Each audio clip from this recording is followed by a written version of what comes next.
Greetings traders, this is Houston Trong from thetradingedge.org, and here is your weekly market outlook for April the 29th to May the 3rd, 2019. So as we get into the final trading week of the month, and what a month it's been, important to just note that there are definitely a few big earnings coming out for the week, as well as some notable news items. So those are things you definitely want to have on your calendar. So for Monday, we got Google or Alphabet reporting. Tuesday, we have Apple, AMD, and GE reporting. And on Wednesday, we have names like Square reporting. And there's the FOMC meeting on Wednesday as well. And Wednesday is the first day of the trading month for May. So Wednesday will be a very busy news day. A lot of fundamentals that are going on around the Wednesday, May the 1st session. So pay attention to that. And on Thursday, we have the jobless claims number. And then on Friday, we have employment numbers. So I want to be watching out for that as well. So a very busy week to end the month and to begin the month of May. So let's get right into the charts and let's see where we came from and what to expect for the coming week. What should we be looking for? So as always, let's begin with the VIX product and see where we've come from and where we can potentially go from here. So as we've been pointing out since we've been doing these videos, VIX is still, if you look at the 3-month chart or the quarterly chart, it's outside, inside bar, and down. So we are now trading about 2.5% below the previous all-time lows that were put in back in Q4 of 2018. Excuse me, Q4 of 2018. So the question is, how far does VIX go from here? Well, if this signal remains strong and we trade below Q1's lows, then this signal is in force for the whole quarter. So we still have a good 2 months left in Q2, so we can just continue to look for VIX to go down and down. Now the challenge is that it's getting into areas now. There's no more previous levels of support, so there are no more pivots to go after. So the question here now is, how far can it go? And if you recall 2017, VIX was able to get, the VIX itself was able to get down to levels of around 11. And it got very, very choppy in terms of the VIX trading, but equities just kind of glided gently to the upside until things changed. So that's what we need to look out for, is we need to wait and see if and when things change. So going back to the bigger picture now on the VIX, let's go back to that monthly chart.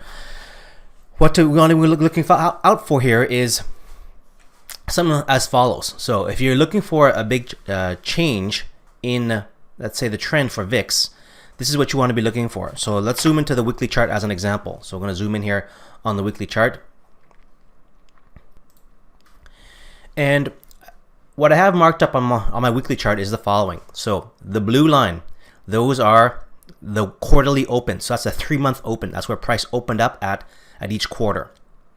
The orange lines, kind of orange yellow, those are your monthly opens. Okay. And so what you can just quickly see here, and this is an important perspective or observation to have when you're looking for major market reversals, is that the markets will make their biggest moves if and when it's able, or price is able, to break the monthly and quarterly opens. So when price breaks the monthly and quarterly open, that's the bias that you want to be carrying. As an example, look at back here in July. Let's go back even further since we have the data. This is back here, April 2018. We had the VIX pop up here. If you recall, we had that big VIX explosion way back here. It popped up, could not make a new high. A lot of traders thought it was going to keep going higher. But when this is the month and the quarter changed, when price got back in through that range, went back through into the open, look, it collapsed, right? It collapsed for the whole quarter. So basically from, the beginning of April all the way down here to June, price collapsed. Pops back up. Here's the new month of July, right? That's the quarterly open. Could not break above that quarterly open. Like once again, it breaks all the way back down for the whole quarter. Here, a new quarter starts, a new month starts, right there. Look, the entire time VIX is trading above the quarterly open, and bam, you get that break. So VIX rarely, if history is any teacher, it trades. The biggest trades come with the bias of the quarter, as in all the instruments. You'll see if you do research on any of the products you're trading, the biggest moves happen when you have full time frame alignment, especially from macro charts. So you'll see once again from here, October. This is the last quarter of 2018. As soon as that new quarter hit, we had a close above the quarter. It was we closed above that quarterly open, monthly open, and we had that big run to the upside. Bam, right here. Here's the new year. Okay, the new year begins here, and ever since then, it's been breaking down for the whole quarter. Right now, we're still trading below the quarterly open. All right, so right there, we've had no reason to doubt this current downtrend in the VIX because the quarter has, is now quite far away from price. We had a couple of weeks there where it was kind of touch and go. It looked like, the first quarter of April here, something could have happened, but it did not, because it would have had to take out this previous bar's range or this previous bar high to begin to make that reversal. This week, we were able to touch that monthly quarterly open, but we could not close above that open, and we could not take out that bar's high either. So since then, it's just been slow grind down for the VIX. All right, so that's what you want to be looking out for if you want to see a major market reversal. We still have 2 months left in this quarter, so 2 months plus. So there's plenty of time for things to continue to drag down or trade very, very choppy, because this is the all-time low, 25.94. We've just kind of been hovering around that. So let's see if we could continue to just kind of melt lower. That's kind of my, that's what kind of word I'm going to believe to see if it's going to play out that way. If not, we want to be looking at that quarter to see if it changes. Okay. Now, on a more short-term basis for the VIX product, just watch your 4-hour chart on Monday. The 4-hour chart, click on the right-hand side, left-hand side here, outside bar and down. How's that going to resolve? Right? Does it pop up, trap some people, and then pop back down again? If you're trading below this 4-hour low, your bias is going to continue to be lower. Okay, so continue to watch the bias there. You can see this is what happened last week. Right? So we had that. That's just actually 2 weeks ago now. We had this kind of outside-inside pattern. It broke to the downside. We had 1 or 2 days of downside action for the VIX. Pops back up, traps some longs who would like to go long, even though you're far below the quarterly open. It's not a place you want to be getting aggressively long. And then it chops them around a bit before breaking lower once again. It's been doing that very staccato type of trading now for the last 2 weeks. Okay, let's move on to SPY now. So spiders, if you look at the bigger chart, we have an inside bar and up scenario on the spider. So currently, still very bullish situation on spiders, and we're now just under 53 cents away from those all-time highs. So we're getting very, very close now to those all-time highs on the SPY. It was a very, very strong close on Friday. In fact, they were buying it right into the pre-market, right to the aftermarket, when it closed at the option markets closed at 415, and people were still trying to trade options right into the close there at 415. So we had a lot of aggressive buyers, a lot of aggressive trading going on right to the close. The question was, did they try to trap some late longs in there before the bell closed, or were they trying to simply accumulate more, knowing that we're just 53 cents away now from those all-time highs? I think most people are in the camp now that we're going to hit those all-time highs. I don't think most people are against that.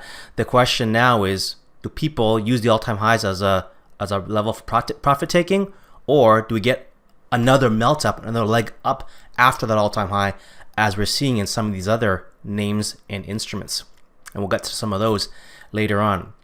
So for the SPY, what you want to be looking for is, if you take a look here now, let's say on the 2-day chart on the SPY, we had a really nice scenario here play out on the 2-day this past week, where basically, if you recall last week, we ended the week as outside inside.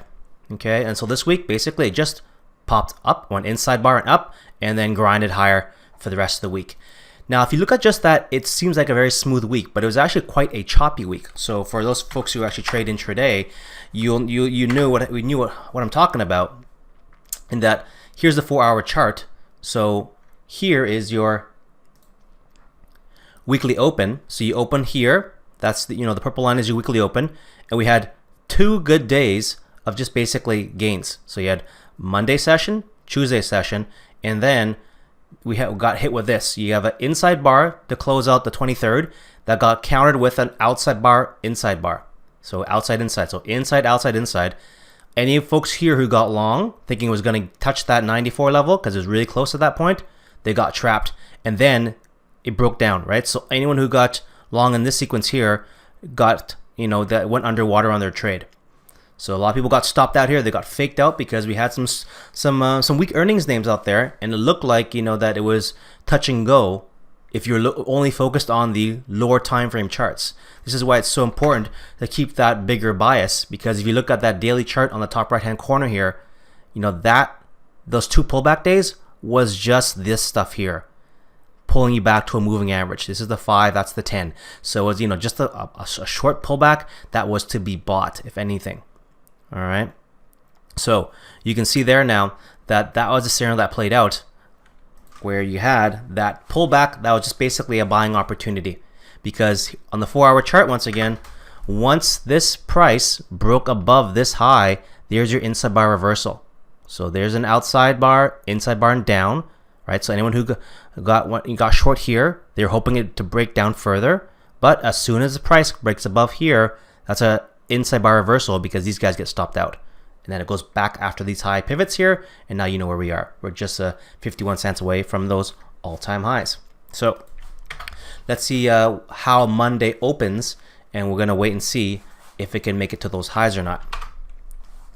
Now let's take a look at the Qs now. So the Qs, same scenario as the VIX, as you've been saying all this time. It's outside, inside, and up on the quarterly chart.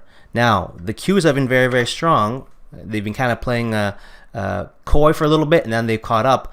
Now, trading about 1.66% above their all-time highs. So the Qs continue to trade above those all-time highs. XLK is even more aggressive, because it's more heavily weighted with the bigger caps. It's now trading 3% above their all-time highs. So some of the bigger names now are certainly leading. Names like the Microsofts and the Apples of the world, they've been performing very well. Again, Apple reporting on Tuesday. So that's what we need to be watching out for. So back to the Qs for a second now. Qs, what you want to be looking for is this scenario here. So right now, it's green on the month. Nothing to really observe there, other than that it's a big green month. Very little chance the bears are going to be able to turn this month into a red month, given there's only a few trading days left in the month. Nice green candle last week, so big green bar last week, up 1.74%. And then we get hit with here on the daily is a outside bar and down. So this look bearish? A little bit, not really, right? Because we had Intel that came out on Friday with bad earnings. People worried about the potential slowdown in semiconductors, but you can see there it was a red candle, but then it turned into a bullish hammer. So what could potentially happen here now is we simply get an outside bar and down situation. If they buy this high tomorrow and they break above it, then they're going to go after that high there, and it's again all blue skies from there. This is very, very similar to what we saw on the Spider just a few weeks ago, right? So Spider had the exact same scenario here. We had the outside bar and down, which they ended up buying at the beginning of the week, right there, Monday. We had those two big days, as I mentioned already. We talked about SPY. Happened back here again, right? Outside bar and down. They bought the dip. They break above the high, and immediately they go after the next pivots. So Q is setting up the exact same pattern again. And again, this just could mean that if the buyers step up, we can get back those all-time highs. Okay, so let's talk about the Russell. Actually, one more thing to look at in the Qs, just one observation, which adds more credence to this. If we take a look at the 4-hour chart on the Qs here, here's a really nice sequence to pay attention to. Outside bar, inside bar. So that was Thursday's trading. It broke to the downside. This was a red bar to the downside. Anyone who got short here thought, wow, we're going to break down. This is the beginning of something big. Nope, the buyers quickly bought it back up again.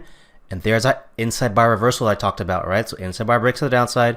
The buyers step back up again. As soon as they break above this high, they're going after that pivot and that pivot. So that's what we can expect to see happen now.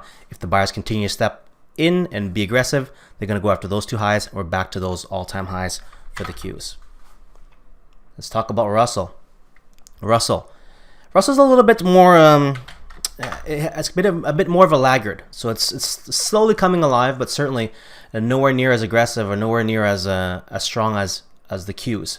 So we're still about 8.72% away from those all-time highs. And on the 3-month chart now, what you're seeing is you had an inside bar for Q1, and Q2 is still an inside bar. We have to break above the level of 159.50 for that inside bar to actually change. And if you take a look at it, we're actually trading inside month right now, the second inside month in a row. So things are actually very, very tight here for the Russell, and this could mean that once things do break out, whichever way they break out, we can get some volatility. My bias is to assume they're still going to go to the upside because the quarterly is still trading, it's still trading well above the quarterly open. But let's see which way it breaks. It's only needs about 60 cents to break to the upside. So there's your inside month condition. So it wouldn't surprise me that much that we only have a few trading days left in April. Maybe we stay inside this range for a few more days, and then in May, bam, we try to play catch up on the Russell. So in the Russell, that's the condition you want to be looking for, is how do we break this inside pattern. All right. So if you're really aggressive, you can try to take a position going, anticipating the break, or wait for the break and then look for some consolidation to get into that bigger pattern. Now on the weekly chart, something to pay attention to. Last week we ended the week with a outside bar. So that doesn't mean anything in itself, right? We want to see we want to see the next bar to get some more information. So just like back here, back on the mid March, we had that outside bar. Things look very gloomy or very bearish. But you need to wait for that next bar, because the next bar is going to give you more confirmation, or just it gives you more information about what's going to happen next. So once you get that next bar and it comes back into the range, this is what's possible, right? As soon as you have an outside bar and down, if they take out this bar as high, immediately they're going after that pivot and that pivot and that pivot. That's where we know the people stops to be. So that's the pivot they're going after now, that pivot there. 159.50, if they get that pivot, that of course triggers the monthly and the quarterly levels. So we're going to watch out for that. So what's the next bar for the weekly bar? Does it go outside bar and up, which is momentum? That means it's going to, you have buyers getting more aggressive because they're breaking outside of an outside bar. Or did they go outside bar and up, and and it fails, and they come back into the range again, setting up something to the opposite of this sequence here? Okay, so there is your situation for the Qs. Russell. Now something to look out for on the Russell is on the 2-day. It's still consolidating, right? So there's your inside bar. So this is how tight it's been, right? So it's actually quite tight. So there's your 2-day. You got an inside bar. So the last 2 days here, that and that, is all trading inside this sequence here. So that was what makes it an inside bar. So you want to see how this inside bar gets resolved. And on the 4-hour chart, as you may have seen already, it's outside bar and up. So look at the sequence here, right? We saw this already on the other indices, but exact same sequence. Outside bar, inside bar, breaks down. All right, this looks very bearish. It came close here. They fail to break it any lower. They cannot break the weekly open. It goes inside bar here. So as soon as this inside bar breaks to the upside, they're going after these pivots there and there. So that's what it looks like on the 4-hour chart. So this is a very common type of occurrence that we saw across the week here. And what you basically see here is that it's a lot of not sideways action, because we're getting higher highs and we're getting lower lows, but you're getting just enough volatility and enough range where you're actually able to trap both sides. Any intraday traders are getting trapped and stopped out on both sides of that sequence if they're coming in late or if they're trading just intraday.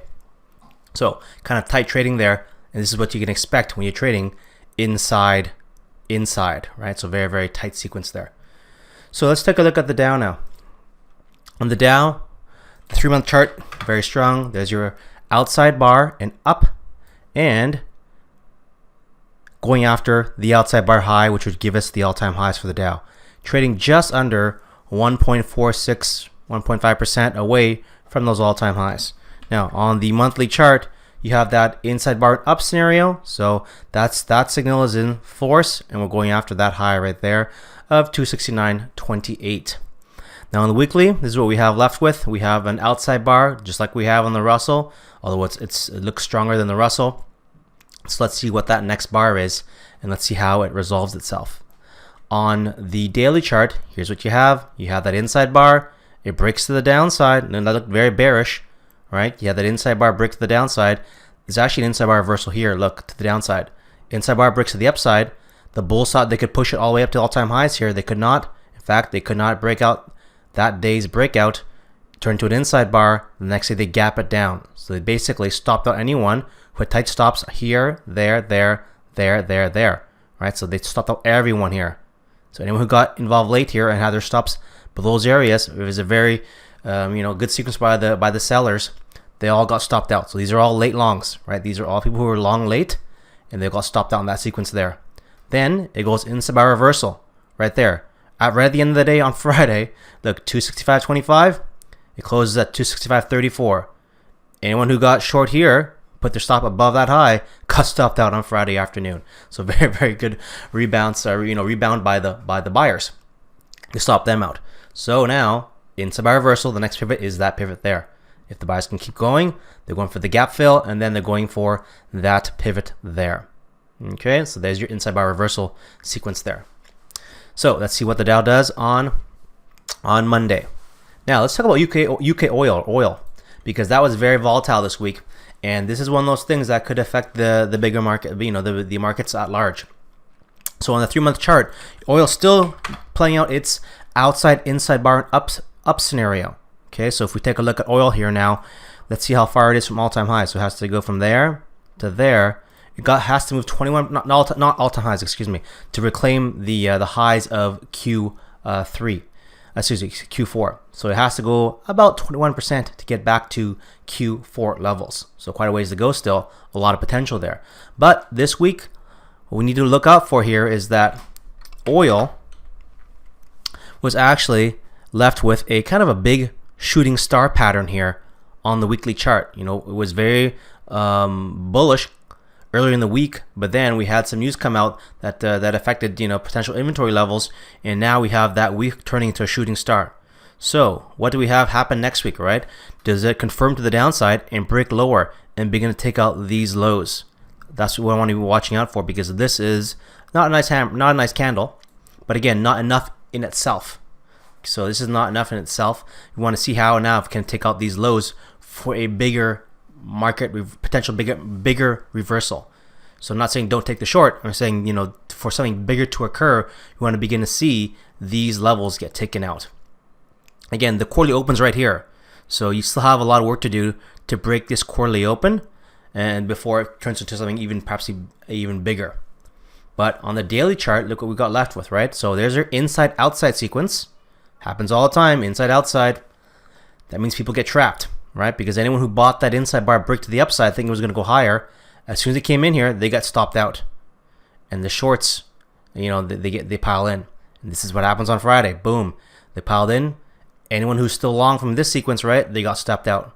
This looked like a really good bar on last Monday, a 3% bar, and it got negated there on Friday, minus 3.64. So a really strong bar stopped out those folks there.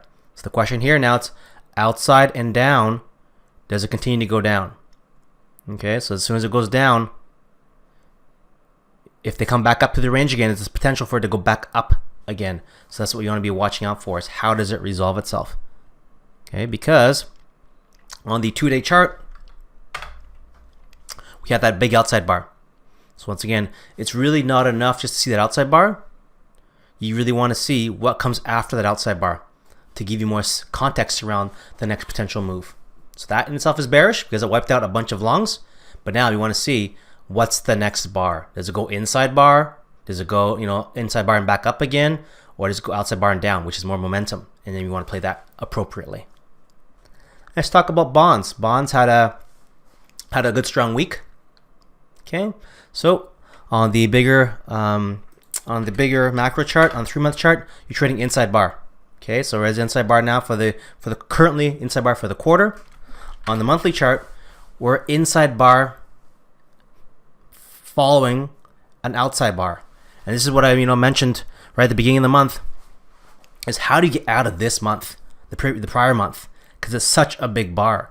And so it looks like now with only a few days left, you're probably going to end up with an inside bar. So now you have a good setup here potentially coming into May, right? So May the 1st could be fireworks because this month is going to close out likely as an inside bar. Then you set up that outside inside sequence. Even better, you have the inside outside inside bar sequence. So we had consolidation, expansion, follow consolidation again. The next move is probably going to be an expansionary move. And this we want to watch out for here and see which way it breaks, because we're trading below the quarterly open right there. You can see the blue line. So it's very possible that it breaks to the downside and they go after that pivot, or it breaks to the upside, we're going after that pivot there. So lots of potential for bond traders. But because we're trading inside month and we only have a few days left, you begin to get that choppy action, right? You begin to get that back and forth. So when things did break down there, because we were inside this large bar, you can expect to have that choppiness. So here, we're still targeting this pivot low here of 120.89. That's the most obvious pivot that shorts can go after. But because it's still inside month, we had 2 nice weeks to the downside. But then you had the last 2 weeks have been back to the upside. This is a very tight range week, and this week was kind of up to the upside again. So you get that choppy trading as that inside month basically plays out. So question here now is, how do you play out for the rest of the week? And then it creates a new month, and then we go after that pivot there and potentially lower down here. All right. On the daily, not much to say. Nothing really playing out there. Again, just watch out for the 2-day chart here. Outside, inside, and up. Right. So that's how it played out for the week. It was outside, inside last week. It resolved to the upside. That's how we got this big green bar this week. Now, what happens? We get a new week opening up here. Does it fade back into the range again? What can we expect at this point here? You just have to watch, because there's nothing too actionable to do at this point here. Okay, but the 4-hour chart here shows you that you're back on the top end of that range again based on the Bollinger Bands. And the last, on Friday was weak, right? So you saw Friday, it opened up, it gapped up, but basically spent the most of the session just kind of giving it back. So let's see what happens on Monday. So let's talk about gold, and gold's a fast chart because there's nothing really to talk about there. Gold isn't doing a lot. So again, gold here, I may even take it off our update list for the time being, because it's still trading inside that 12-month scenario, right? So until they can clear outside this 3-year consolidation pattern, I think I'm just going to, maybe stop talking about gold until it does something more interesting and move on to other more fruitful things.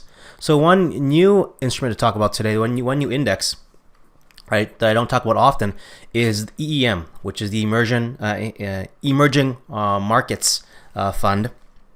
And this is potentially showing us something interesting here. So if we take a look now at the monthly chart on EEM, which tracks the emerging markets, and this is what we have here is interesting. So here, Q1, we had the outside bar. This is currently Q2. I'm talking about the month. Last month, March, we had the outside bar. This month, we had the outside bar and up scenario. Okay, so now with the month nearly over, right? We have the new month on Wednesday. This month will probably end up in this range here. Now next month, if the buyers don't continue to defend it, because they're trading right on that quarterly level, it becomes something we really need to watch out for, because of the buyers, if they cannot defend this level here, if the sellers can come in and turn the new month red and take out the monthly lows of EEM, then they're going to go after that pivot there, 41.39.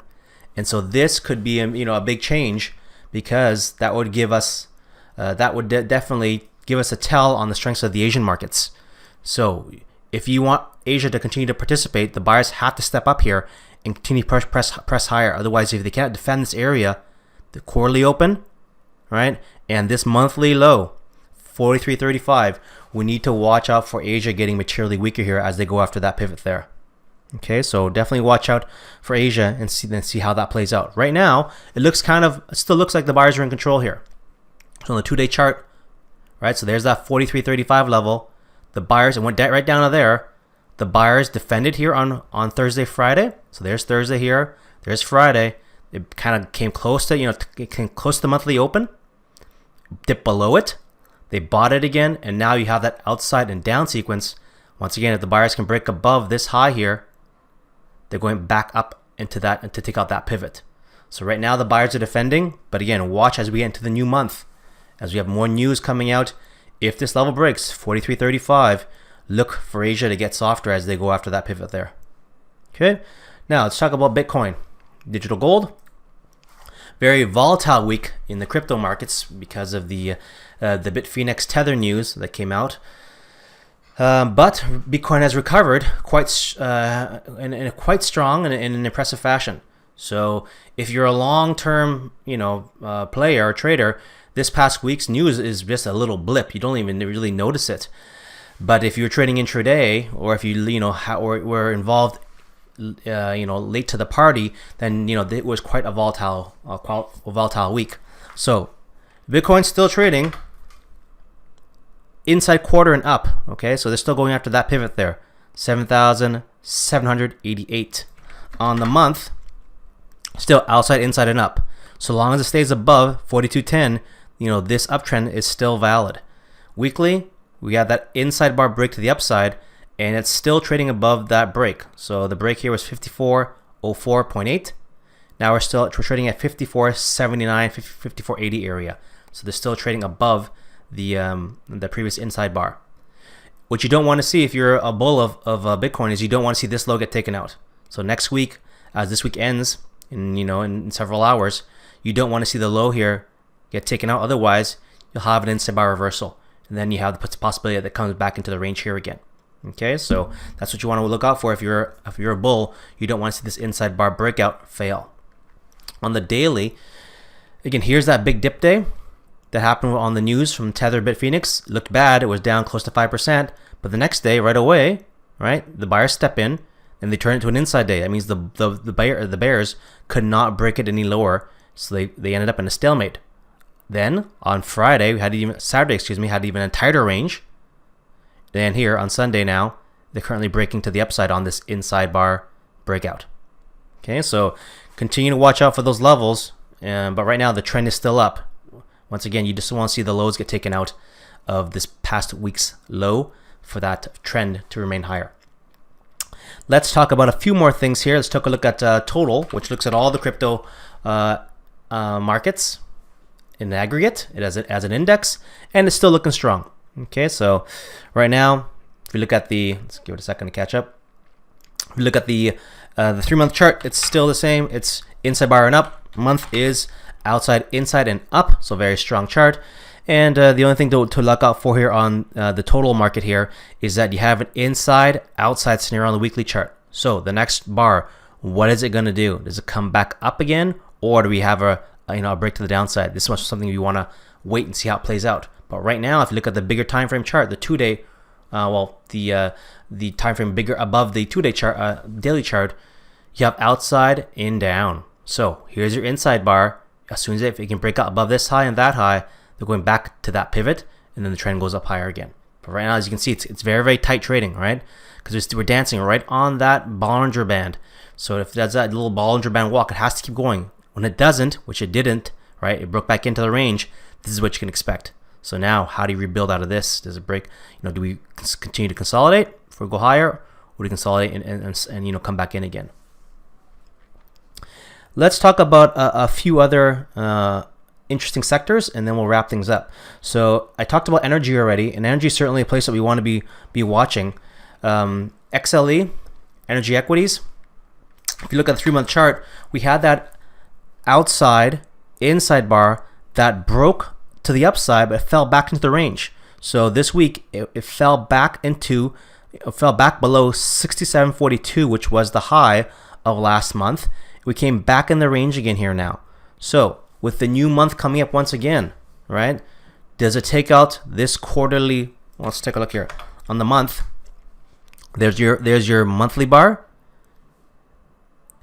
When they close out the month on Tuesday, on Wednesday, when the new month starts, will the sellers go after this month's lows? And if they can, then these pivots become potentially in play. That's what you want to be watching up for. XLA is, can they break below the monthly lows? Because that's also right here. There's your quarterly open, and that becomes quite significant. So for XLE, look at this scenario here, inside outside, right? So potentially volatility could pop up here if they take out the range of that outside bar. Otherwise, if they go inside bar, then we're going to have consolidation for another week. On the 2-day chart, you have a momentum pattern, outside bar and down. It has to keep going. If it doesn't, it's going to pop back in here again to consolidate. So that's what you want to be watching out for.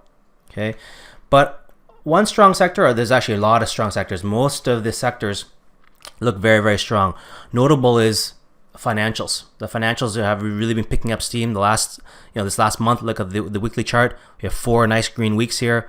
Look at the monthly chart here. It's up 7.75%. So, very, very strong week. On the 3-month chart, it's basically inside bar and up. So long as you stay above last quarter's high, that inside bar scenario is playing out. So we expecting this to just continue to go higher so long as you stay above 27.10. So XLF certainly looking very strong for now, as we have that momentum pattern, outside bar and up, right? So for this month here, let's see if it continues to go up. Okay, another very strong sector, we talked about it already, is XLK. Doing very, very, we already talked about that it's above, about 3% above all-time highs, and it's continuing to get stronger here, right? So let's see it. I wouldn't be surprised for the buyers to step up here again and take out this pivot high to go back to all-time highs. Staples, a lot of strength in staples as well. So if you look at staples, we have on the 3-month chart, once again, outside, inside, and up, and now they're going after these pivot highs. Okay, so they're going after these pivot highs there, and that would get staples to those all-time highs. Okay, on the staples, like one of the names that we've been talking about is Coca-Cola. So KO, just a quick update on Coca-Cola, grinding higher. Now I think Coca-Cola, why the action is so slow is because it's still trading inside quarter, right? So this quarter is inside last quarter, and that's the challenge for KO right now. So it's going to be a slow mover. But if you take a look at the monthly chart, you'll see that we're outside, inside, and up on the monthly chart, and now we're going after that pivot high here. So that's a very, very good pivot to be going after, which is why I've been talking about Coke for a little while now. We had guidance come out from Coke on the 23rd, so we had earnings there pop up. So we had outside sequence and up, pull back in on the daily. Then we have this inside bar that breaks to the downside, but as soon as they break above that, there's your inside bar reversal, stopping out any shorts who got short in this sequence here, and now it's going back up to the recent highs. Now, questions, I've been talking about that. How do you get long something like this, right? Like, how would you trade that? I'll give you a quick example on the 4-hour chart here. Very nice scenario. Okay, so there's your 23rd. That's when we had the guidance announcement. The earnings come out, and they were solid. But you don't want to get involved here, right? So here, outside, inside before earnings. If you're risk averse and you don't want to use options, you don't want to trade the earnings, that's fine. I totally understand that. So you may not want to take a position here because it could have gone either way. It pops up here. Now that the good news is out, what do? Do you chase? I like not to chase, right? It's because this is what happens. It goes big inside, big bar to the upside, then consolidates for 1, 2, 3, 4-hour bars, which then resolves to the downside. So this looked very bearish, right? Because now anyone who bought in this sequence here, where are you going to put your stop? Had they put it there, they got stopped out because it gapped down and they sold it and even took out that huge bars low. So a lot of people, they buy these things and they put their stops below this pivot here because they're thinking this is such a big bar. What's the chances of the sellers taking out that low? Well, very high actually. This is why you don't want to be doing that. This is exactly the pivot that people are looking for. So putting it there is basically a guarantee you're going to get stopped out. So had you played that, you might as well stop yourself out here as soon as it gaps down because you know they're going to go after that. So if you're in this sequence here, there's no point putting your stop there because you're basically guaranteed to get stopped out. But here's the entry. Inside bar down, right? That's your inside bar. As soon as they take out that pivot high, there's your reversal, right? So this day here looked really bearish, but when the buyers stepped in on Thursday afternoon, as soon as they took out that high there, you had a really easy trade to buy this high. Okay, because once the high gets taken out, they're going after that pivot, and that pivot. And so here now we're grinding back up higher again. So nice move by Coca-Cola. Congrats to those who are long KO. So just 3 more notable names before we wrap things up. We've gone long this week, but it's a lot of stuff to talk about. A lot of earning names. I'm going to give you a few bigger, broader patterns to be looking at, bigger trades to be looking at here. That may take some time to play out, but there's a lot of potential. There's 3 names. GDDY, looking very, very strong. The reason why it's on the list is the outside-inside pattern on the quarterly chart. It's gone outside, inside, and up now in the quarter. You can see GDDY is just grinding higher now on the charts. So that means we're looking for these all-time highs here to get taken out 84.97 if the trend continues. So continue to watch to see for entries into GDDY. You have a very high likely pivot there to go after. GDDY did a great looking chart. Play. So Dave & Buster's, another type of macro chart, outside, inside, and up. Right? Look at the monthly chart. Look at this trend line that was on the downside. They finally broke to the upside here. Now they're going back after that pivot high there now. All right, so very, very strong looking chart, Dave & Buster's. And one final name to share, if financials continue to move as they've been moving, is CBOE. CBOE, let's look at the 3-month chart very quickly. There is the breakdown, outside, inside, and up. Okay, so this is even better because you have outside. This is a quarterly chart. Outside bar, inside, it breaks to the downside. Here, it went further down, and a lot of people went short here thinking that it was going to break down even further. However, it created this outside bar and then went inside. Now, once it broke above that inside bar, anyone who's short in this sequence here is now at risk because they're going after this pivot high, that pivot high, and that pivot high, right? So, good macro, bigger term picture chart. And the question is now, how do you find a good entry without chasing it? So give it some time. You have the whole quarter to go after them, but those 3 names, so long as they trade above last quarter's highs, are all great setups to be trading for the remaining quarter. All right, so I hope you have a good trading week coming up, and you close out the month strong, and you begin the month of May strong, and happy trading.